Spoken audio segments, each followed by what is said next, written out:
दोनों दीदी यहाँ बैठी हैं, उनको मेरा नमस्ते.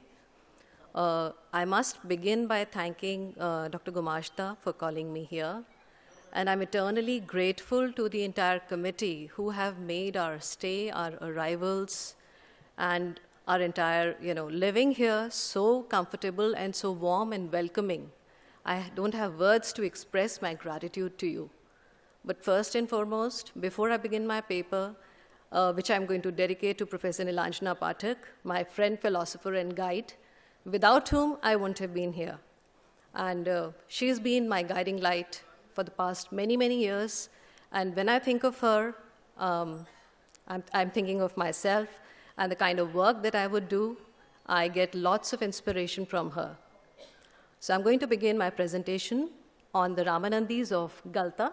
I'm sorry, there's a mistake in this diacritic put under the T here. It is Ramanandas of Galta, warrior asceticism, royal patronage, and tradition. Now, Ramanandas are a group of ascetics who lived in the early medieval India throughout the Gangetic plains. Ramanandas emerged out of certain intermixing of the sampradayas, and there were certain changes in the religious atmosphere of India. Now, we're going to be looking at those through a little bit of peephole of history, which is going to be shown in my next slide. What you're looking at here, ladies and gentlemen, is the Battle of Thaneshwar, which happened in 1567, and it was between two groups of ascetics. This is a folio from the Akbarnama, and Abul Fazl tells us that there were these groups of ascetics, some of whom he identifies as Gur or Giris, some as Puris, and the other group he does not mention. We believe that they may have been the Bairagis, the Ramanandas. Now, the interesting thing here is that one could not really differentiate between the ascetics of the Shaiva tradition or the Vaishnava tradition that far back in history. We do not find any documentation of these differentiations in the sampradayas this far back. So whenever we're thinking of evolution of a sampradaya, we are talking about Ramanandas, or if we are talking about the Nath sampradaya, we are talking of them in terms that we have learned to interpret much later than this period. I'm going to be talking about sampradayas also in a while. I'm going to keep it brief and not very long, but I'm just going to bring out the pertinent points that I have observed through my own living in various stations in this country and through my interactions with many ascetics of many traditions. Now, we find mentions of yogis in travel narratives, in hagiographies as alchemists, healers, or maybe spies. Or sometimes we also find mentions of them as bankers or merchants traveling through the length and breadth of India. We find mention of Gosai merchants and bankers a lot in the pilgrimage places because they collected taxes there. And they also owned a lot of land. Now, how did Gosais or Bairagis come to own land in these places? It is because of the various edicts granted to them by various kings, so that their inheritance was ensured. And it is a very interesting phenomenon that you would observe in places like Rajasthan or Garhwal, that the kings ensured that the property of a Bairagi or a yogi would go only to their, legatees, and it will not be distributed amongst the larger mutt that they belong to.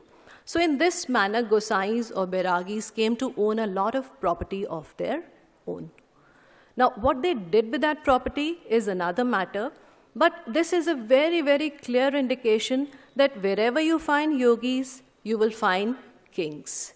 So there has been a lot of discussion on whether the yogis and the ascetics can live together, what kind of relationship that they shared between them. But in my opinion, in India, these dichotomies have reconciled so well that the boundaries sometimes have blurred. The dialectics have reconciled with each other. Now, who is a yogi really? We are going to see this in the course of this presentation.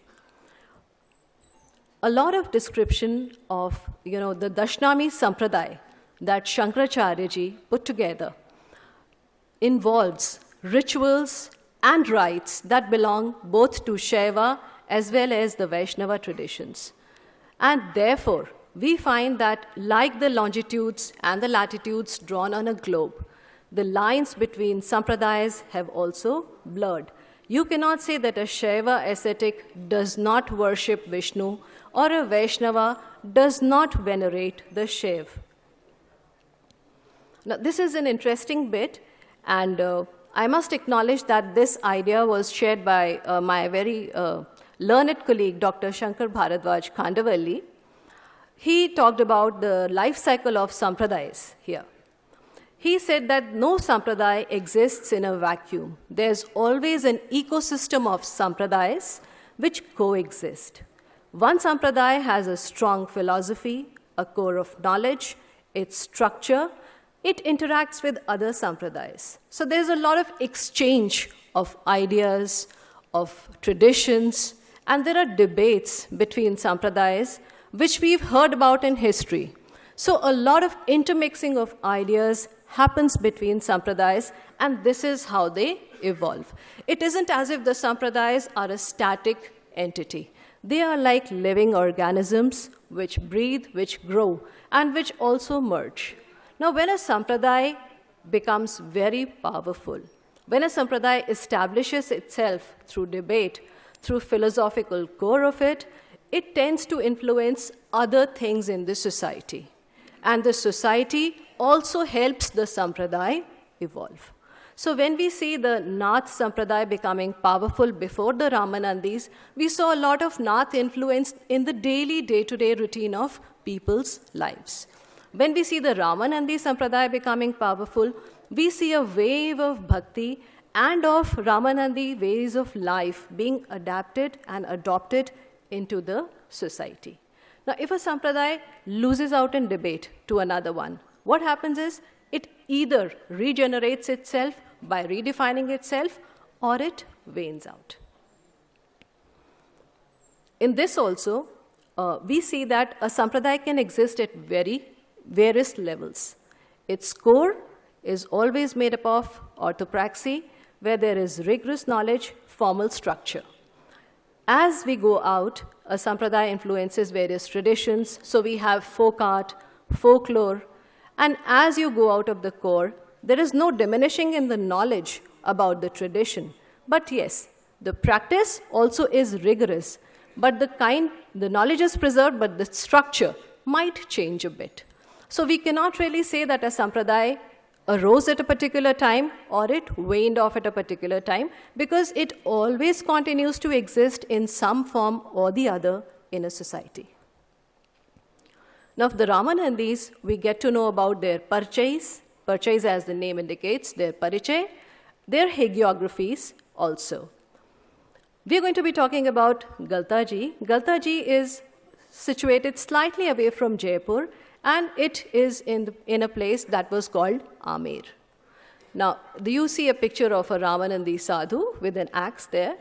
At a glance, he may have been a Shaiv sadhu, but for the tilak on his forehead.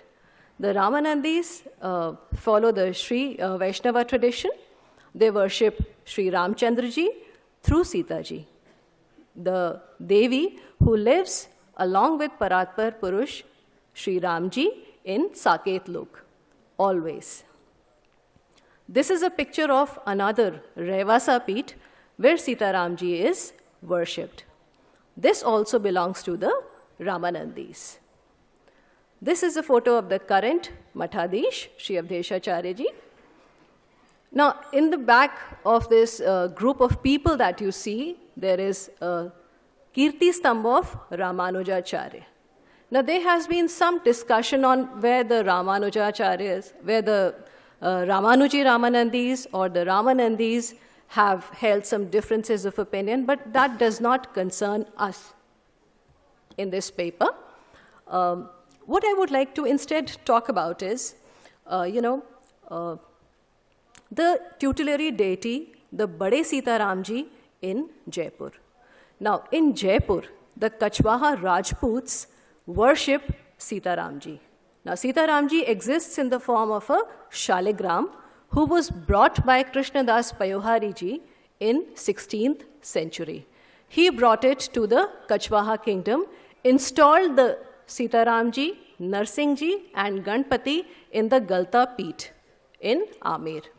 Now the Kachwahas adopted these Sitaramji as Shaligram as their dynastic deity. Why did they not adopt Jambai Mata or Govind Dev Ji or Sheela Mata, who already resided in their dynastical space, their political sphere? There's a very interesting thought process that persists, behind this. The Kachwahas also carried Sitaramji on their head when they went into battle. Now, one king that requires mention, especially in the Kachwahas, is Savai Raja Jai Singh, who established these fortified townships in places like Kabul, Peshawar, Mathura, Prayag, Elichpur. Now, what were these Jai Singh Puras? They were fortified townships in which Hindus and temples could be preserved. Now, you must remember that Savai Raja Jai Singh lived in the Mughal period, where there were lots of attacks on temples. They were being destroyed. There were lots of attacks on Hindus. But each time, Savai Raja Jai Singh, who also became, he kind of allied with the Mughal forces, and he also won a lot of areas for them. But with each victory, he demanded something in return, and Akbar and the later dynasts had to give it to him.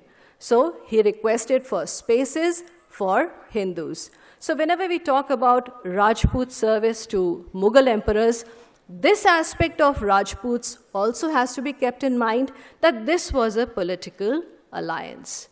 A very interesting fact that you would find in the Mughal history is that all the Persian historians, they merit mention in the fact that they like to mention Rajput princesses being wed to the Mughal kings.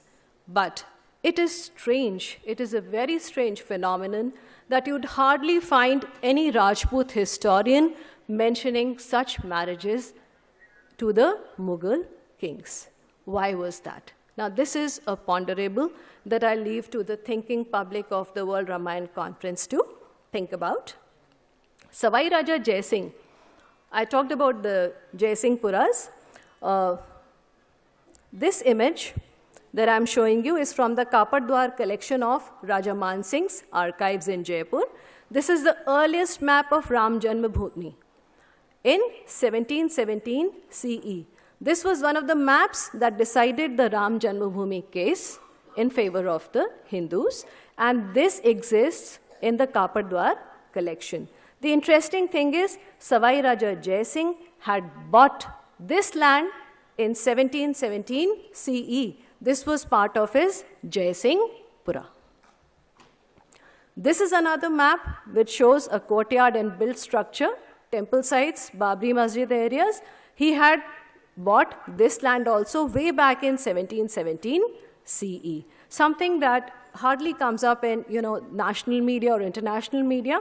But these families have been serving Ram for generations after generations after generations. They also derive their lineage from Kush. They consider themselves vanshaj of Ram through Kush. And Princess Diya Kumari tells us that that Maharaja Bhavani Singh was the 307th descendant of Bhagwan Sri Ram. Now, this is about the Kachwahas, their royal patronage of ascetics, and the rites of ascetics. I'll touch upon a bit of warrior asceticism, and then I'll wind up this paper. It is interesting that there were lots of fights between Ramanandis and Nath yogis in Jaipur. But what happened is, in some debates, the Ramanandis won, and the Naths were ousted. But the interesting thing is, you would still find inscriptions dedicated to Pashupat yogis in Ramanandi temples. So as we observed earlier, a sampradaya always remains in one form or the other. The society adopts and adapts and then changes itself to accommodate all these ideologies. Now, this is the last slide, and I've taken this from Sri Krishna Jugnuji. This is the Narsinhdwara temple copper plate, which Maharaj Bhimsen awarded. I'll just read out a bit from this. This was granted on the day of Akha Teej. Now, Akha Teej is a very significant date because Akha Teej is the date that we reserve for giving grants to Brahmins. But on this day, since it was granted to an ascetic, a Ramanandi, we also infer that this date was auspicious for giving dan to ascetics as well. It says, Marwar Maharaj Bhim Singh Ji, Shri Ram Ji Ajay hain. This is Prasad of Shri Ganesh Ji, Prasad of Shri Ekling Ji, seal of Marwar Maharana, which is Kesar Panja. As you know, when copper plates were granted or a paper was signed along with it, Maharanas dipped their hands in Kesar water and then they put a seal of their hand on it. By orders of Maharana Bhim Singh, Mahant Devdas, disciple of Hanuman Das, is granted 20 bighas of land in village Urvasa Di Sarai. He must maintain forests and water bodies as property of Raghunath Ji, Shri Giridhar Dhari Ji. So the king ensured that while he was giving a grant to a sadhu, to an ascetic, he preserved the rights of forests and water bodies for public access. It is not as if any sadhu could claim these things as their own. Secondly, the important thing that is observed in this copper plate is, he says that all this property is first dedicated to Ram Ji. सबसे पहले मैं ये भूमि राम जी को देता हूँ और उसके बाद राम जी के बाद ये साधु के पास जाती है. That means all his property belongs to Sri Ramchandra Ji. So a king in India is not divine, it is the kingship that is divine in India. You'll find similar occurrences, similar grants being made to Nath sadhus in Garhwal, where the king says that all these rights I transfer to the deity, and through the deity they are coming to you. It is not I who's giving you the grant. He ends it like this, अपना दिया हुआ व दूसरों को दी हुई भूमि जो छीनता है वह 60,000 वर्ष तक कीड़ा बनकर रहता है. So anybody who eyes other people's property, may he perish, may he live like a worm. And this is how the copper plate grants end. So we observe that Ramanandis drew as much inspiration from their gurus, from their bhaktamals, their ideals, but they also drew equal inspiration from Sitaram Ji, and also the kings supported them in these efforts. With this, I would like to end my presentation. Thank you for your patient listening. Jai Siya Ram.